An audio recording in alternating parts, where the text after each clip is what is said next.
প্রকাশ্যে দম্পতিকে কোপ, স্বামীকে বাঁচাতে ঢাল হয়ে দাঁড়ান স্ত্রী। রাজধানীর উত্তরা সড়কে এক দম্পতিকে ধারালো অস্ত্র দিয়ে কুপিয়েছে দুই যুবক। তাদেরকে ঘটনাস্থল থেকে আটক করে উত্তরা পশ্চিম থানা পুলিশের কাছে সোপর্দ করেছেন স্থানীয়রা। গতকাল সোমবার রাত 10:30টার দিকে এ ঘটনা ঘটে। সামাজিক যোগাযোগ মাধ্যমে ঘটনার একটি ভিডিও ক্লিপ ভাইরাল হয়েছে, যেখানে দেখা যায় ওই দম্পতিকে রামদা দিয়ে আঘাত করছে দুই যুবক। এ সময় তাদের কাছে হাত জোর করে ক্ষমা চাচ্ছেন ওই নারী।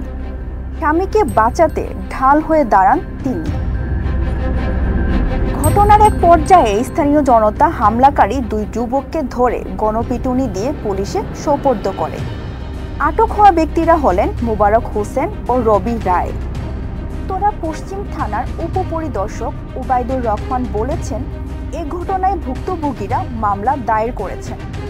ইতিমধ্যে আটক হওয়া দুজনকে এই মামলায় গ্রেফতার দেখানো হয়েছে।